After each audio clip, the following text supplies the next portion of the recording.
Hello kind people of YouTube and welcome back to another video. It is the first Monday of the year, meaning everyone or mostly everyone is back to work now, is done with their holidays, and you know what that means? That means the news are picking up again in the crypto space as well. So a bunch of interesting things to talk about today, and I have some more topics for a potential second video if I find the time. So let's jump straight into it. And first up, the long-awaited Nasdaq-powered DX exchange is finally live. This is the first of the big 2019 crypto news that we were looking forward to, the big events that we already knew were going to happen. And it does coincide with the markets also jumping up relatively significantly today. Bitcoin over $4,000. There might be a correlation there. Let's take a look at this article. This is an article from just before they went live, but it's still relevant because it gives all the basic information for those of you who don't know exactly what the DX exchange is. Crypto traders and enthusiasts have waited since May last year for the Nasdaq-powered DX exchange to go live. News of the exchanges first hit the cryptoverse during last year's consensus event in New York. The DX exchange was initially meant to feature trading of the top 6 coins: Bitcoin, Ethereum, XRP, Bitcoin Cash, EOS and Litecoin.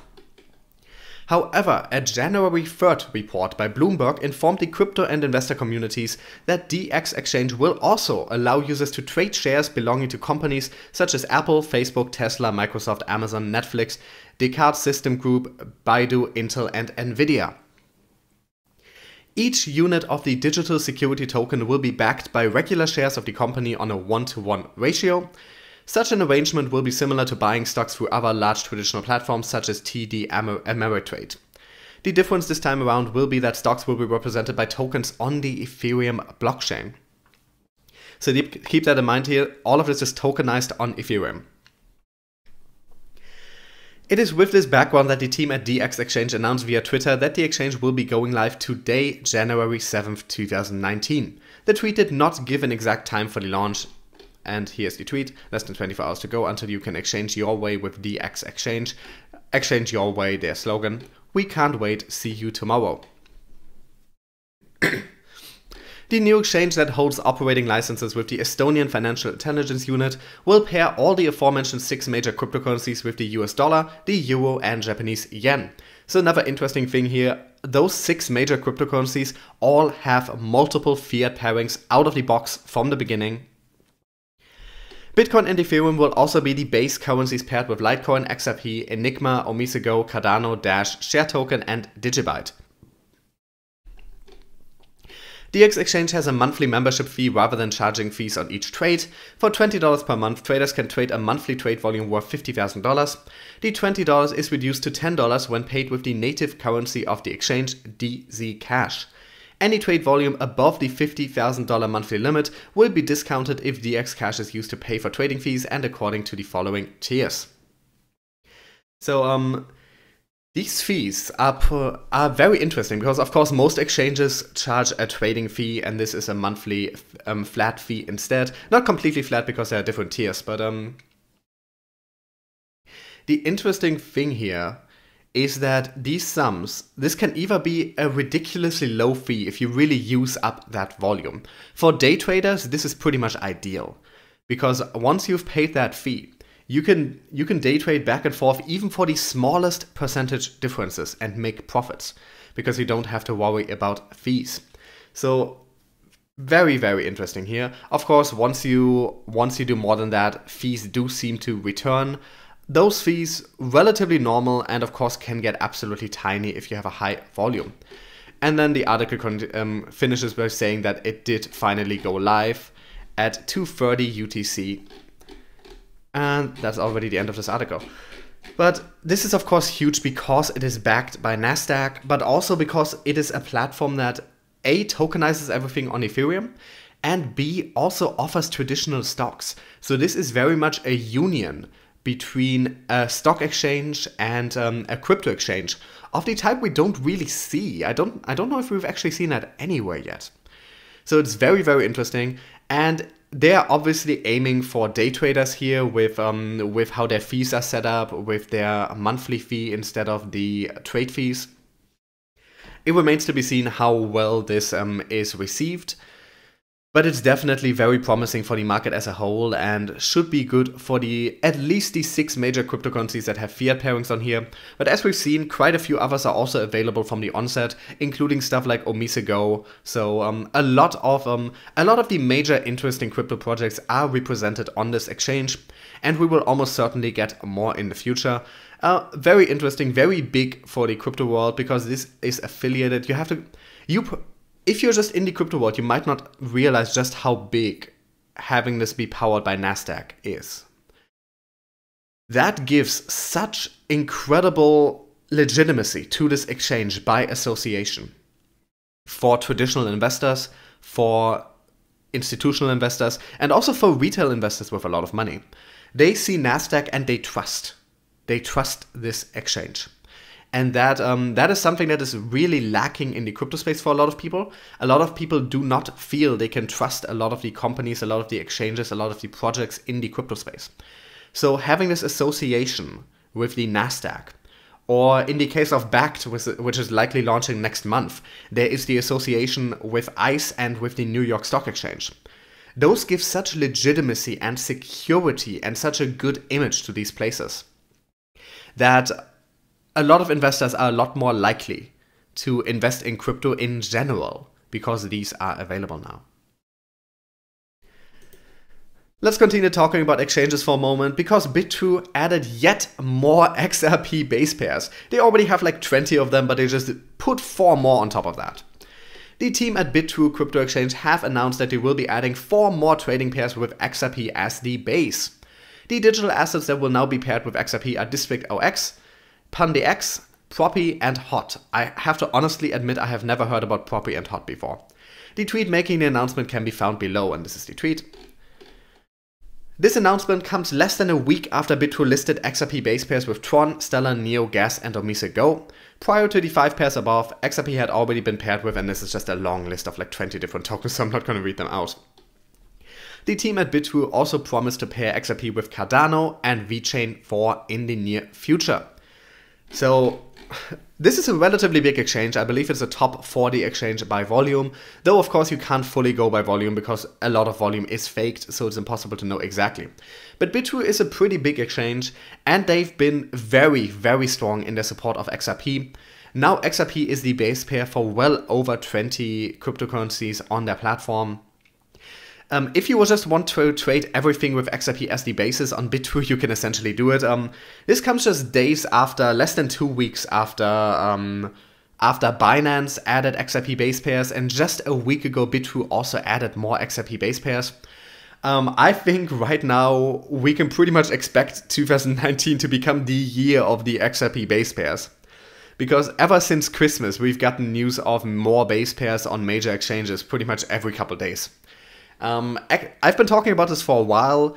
In late 2018, XRP really grew in importance, and XRP's image really improved in the crypto world as well.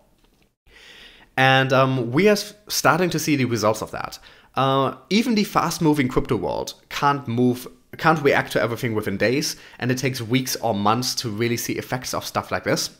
But now we're seeing the the increased importance of XRP in late 2018 being reflected in XRP becoming more important on exchanges, in investors now expecting XRP to have more and more base pairs, and the market delivers because the demand is there. Stuff like this always takes a while. It's the same with XRapid going live. You have to have some patience. These are companies involved. A lot of these companies have investors that they need to keep happy, that they need to keep informed, that they need to discuss things with. A lot of them have legal departments that have to make sure everything is fine. A lot of them have to make sure they are regulatorily compliant. All of that can take time. But we're seeing more and more movement on the XRP side of things, and I think this will only accelerate further in 2019. Some less positive news. A couple days ago, we got pretty huge news for Monero in that they suddenly, from one day to the next, without a big announcement or anything, became a payment option on the merchandise store for Fortnite, one of the biggest video games on the planet right now. And now it turns out that was accidental. Ouch. Ouch. This was the best bit of news that Monero had gotten in months. This is pretty much the first time in a while that Monero really entered public crypto consciousness. Because Monero has a lot of supporters because it's a privacy coin and a lot of people care strongly about privacy coins. And it's very good at doing that. I'm not trying to attack Monero here. Monero is a very legitimate project that has a strong fan base, and those supporter base, and those have good reasons to support Monero. But Monero is not a coin that gets a lot of partnerships, not a coin that has a lot of use cases in addition to just the privacy options that it gives. So getting news like this was really huge for Monero. I believe the price instantly jumped up like 12% or something. But let's take a look at the article of what exactly is going on here. And even then, it's still very confusing, and I feel like someone at some point must be lying about something here.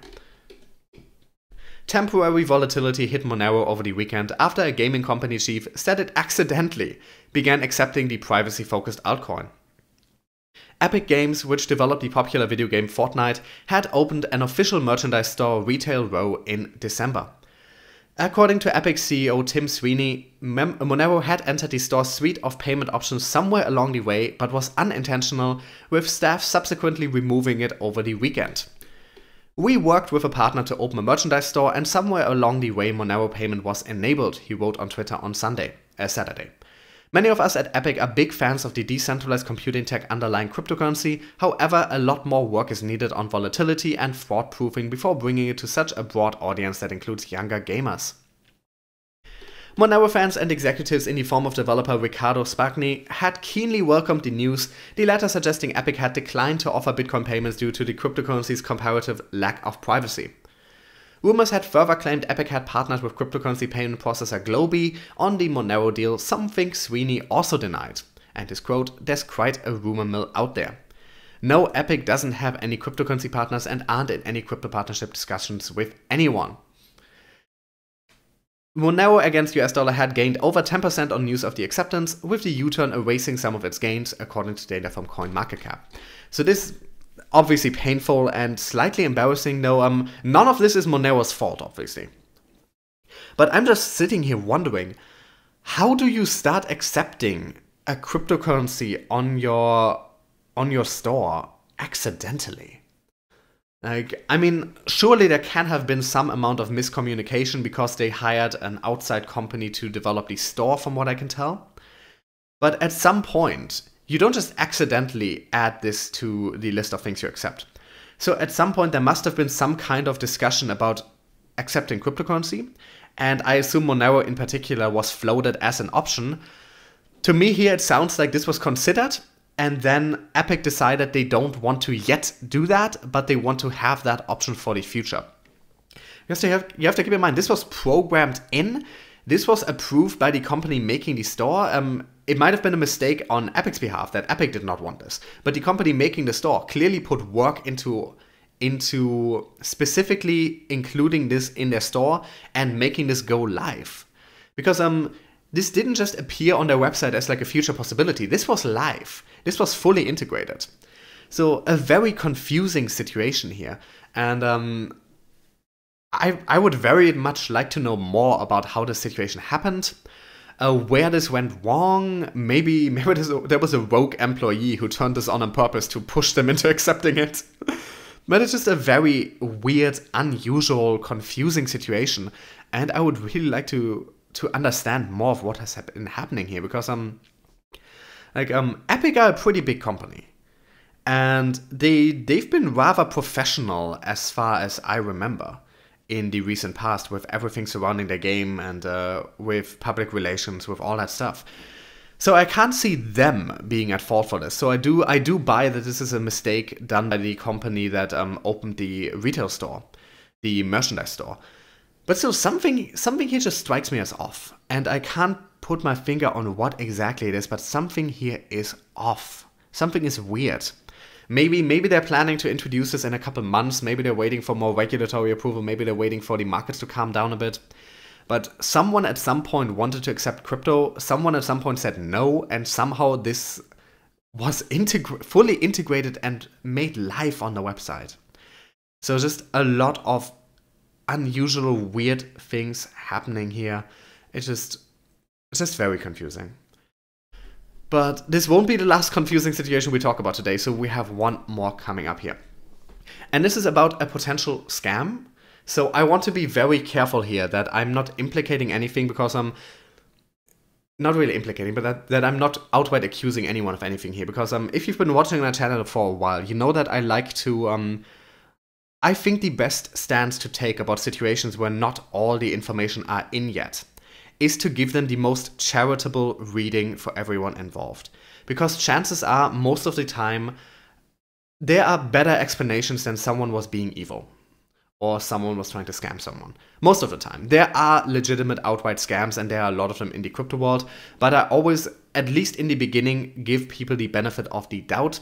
There can be miscommunications, there can be mistakes, there can be oversights, there's so many possible things that I don't like to go straight for, this looks like a scam, this seems to be a scam. Or implying that people have ulterior motives. So before I read this article, I just want to briefly note that I feel this article is not good journalism. I wanted to say this outright in the beginning.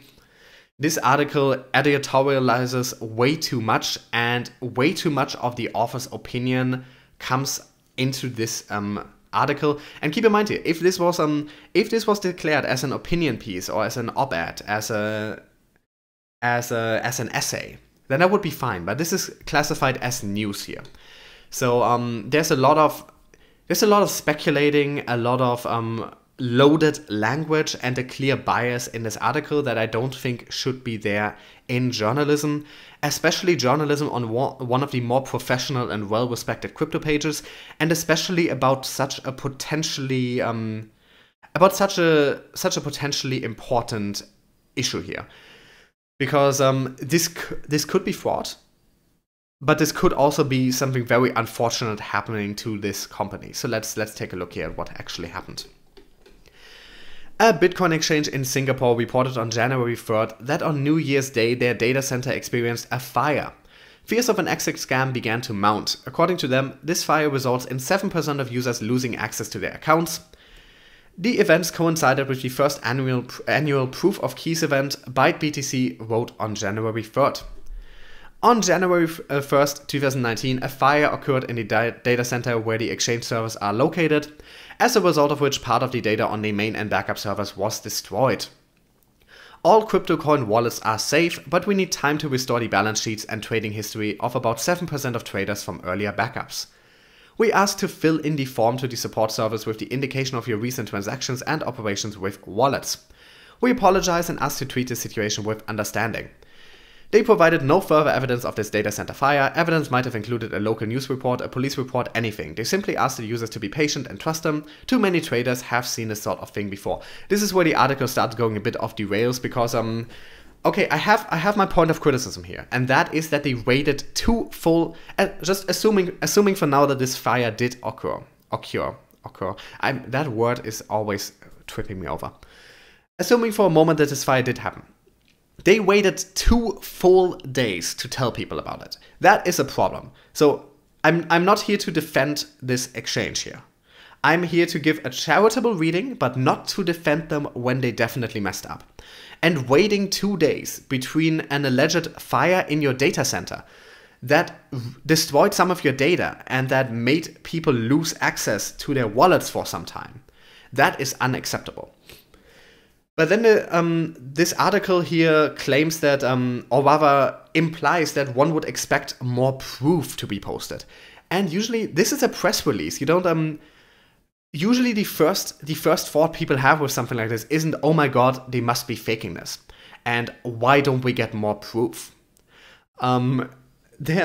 This is not the kind of thing that a company really thinks about. They release a news report, not a news report.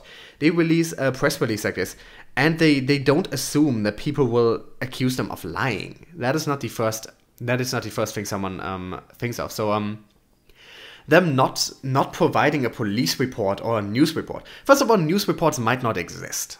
If this was a small-scale fire that was unknown until they posted this, there are no news reports. If this was a small-scale fire that they put out themselves and that they're now dealing with themselves, there might not be a police report. The only thing they could show us are things like photos, and then that wouldn't quiet people down. People would just say, well, those photos are faked. So I don't know what more they might have really done here. But let's continue reading. CCN learned of these events when a petrified user wrote to us. And this is I assume this is an email from the user. Not sure who to talk to about this. ByteBTC closed its doors and stole everyone's coins, even mine. I had a lot with this exchange. I'm in tears right now. I cannot log into their website at all. I have lost about 2 bitcoins. I've never been this sad. How can an exchange based in Singapore steal $67 million and disappear?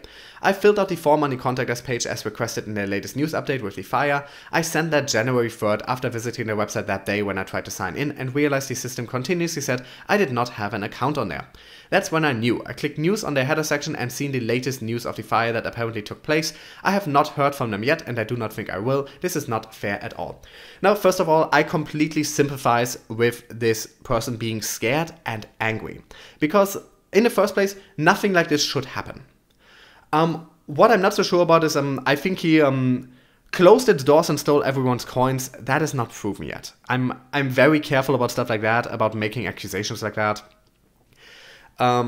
Nothing like that has been proven yet, and he could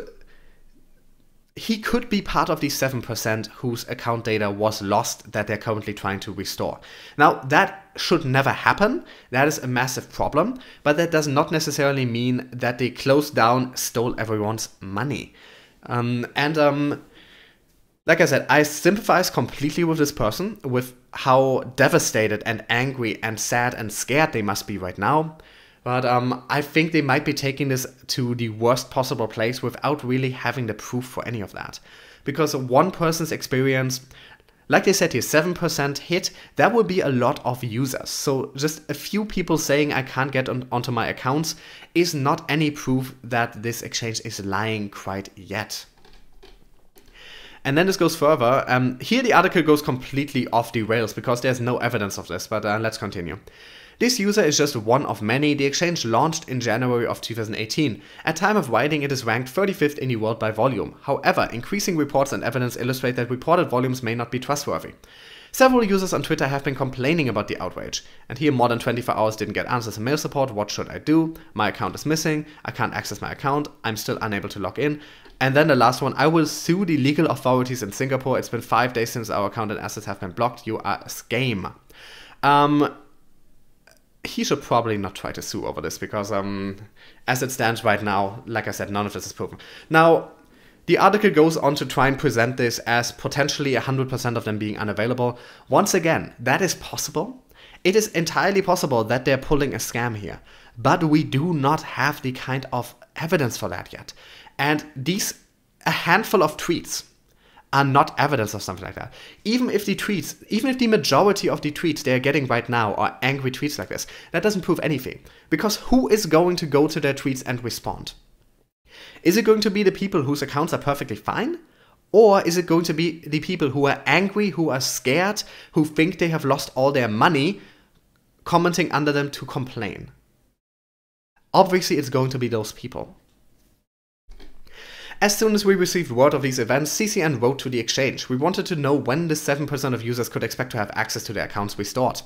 It would be preferable to report that an exchange was doing the right thing. Sadly, we must instead report that we have also not heard back from them. Our confidence is about the same as our anonymous informants. The question arises, where is all this volume coming from? Again, exchanges are known to fake volume, but one has to wonder, are new people signing up for the exchange? CCN learned that it's possible. Okay, here we're just jumping over a whole lot of stuff because, okay, definitely troubling that people don't seem to be getting responses. But we also don't get any time frame here. When has CCN learned about this? When has CCN written them? And how much long did they wait for comment before writing this article? These are the kinds of things that you would expect someone that you would expect a real journalist to include in their articles. Apparently, all of this started on January the 3rd. January the 4th and 5th were a weekend, and this was posted early on January the 6th. So to me, it looks like they contacted this exchange over the weekend and wrote the article before it was morning on Monday in Singapore. So essentially, they're accusing this exchange of not responding over the weekend when their workers might have been at home. And additionally, yes, very serious situation where people don't get answers. But once again, they're probably getting hundreds, thousands of emails right now. They might not have the capacity to quickly get around to all of them. Like I said here, I'm trying to give a charitable reading. This is looking very, very worrying, and there is a distinct possibility that there is some kind of scam going on here. But we have to be careful here in what we accuse them of doing, and we have to be careful of how we construe the evidence for that, because the evidence so far is very, very weak, and it is perfectly possible that everything they've been saying, that they've mishandled the situation. They have definitely mishandled the situation, starting from waiting 2 full days to release this press release. But so far, there is no clear proof, not even strong evidence that this is a scam. Right now, there is the potential and fear that this might be. And that is a legitimate fear that could be going on here. But I'm just asking for some quiet, for giving this exchange a bit more time for responses. And this is just terrible, terrible journalism. This has no integrity. This is just throwing out theories and accusations seemingly without giving proper time to respond.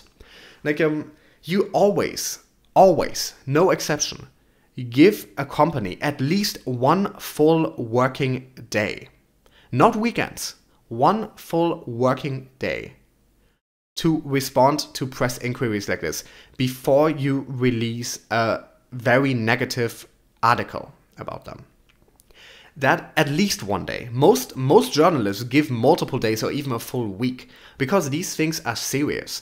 And the way that journalists, you can once again, you can tell a lot of these people who are writing for these crypto pages have never been trained in journalism, do not really know what they're doing. They started doing this as a hobby and have then started monetizing that. Now, of course, I am also not a trained journalist.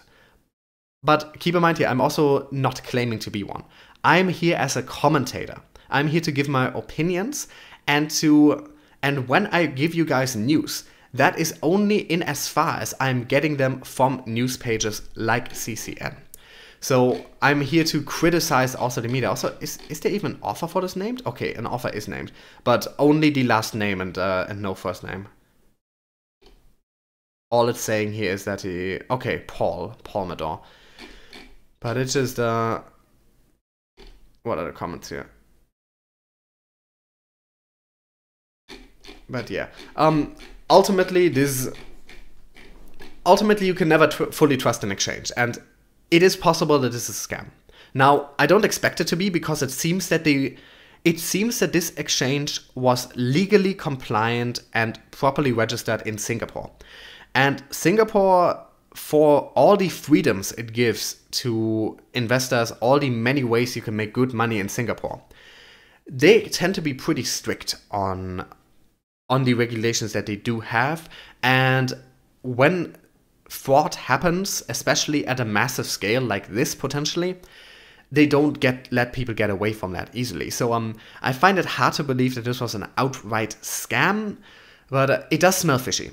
It does smell fishy, and at the very least, if this is true, if there really was a fire, at the very least, they completely mishandled this situation.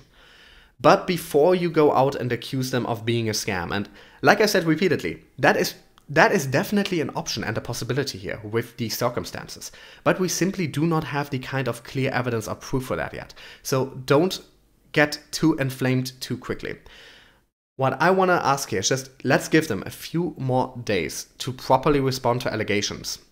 And let's not let's be as tough on bad journalism as we should be in the crypto space as well, because this is not the first time. I have called out so much bad journalism on this channel. Like it seems like there's so much conjecture in here. There is so much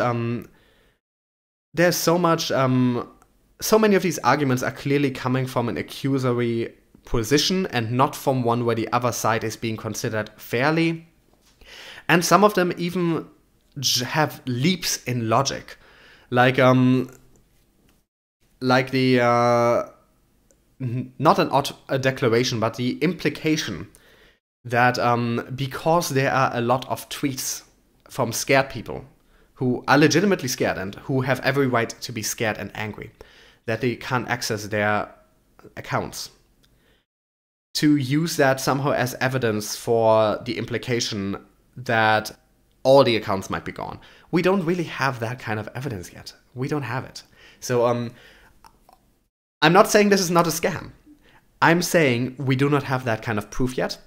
And we should really try to be better about how we accuse people of things and how we look at situations like that, and the kind of and in being fair in our accusations, because it very much looks like CCN did not give. They don't provide the time frame.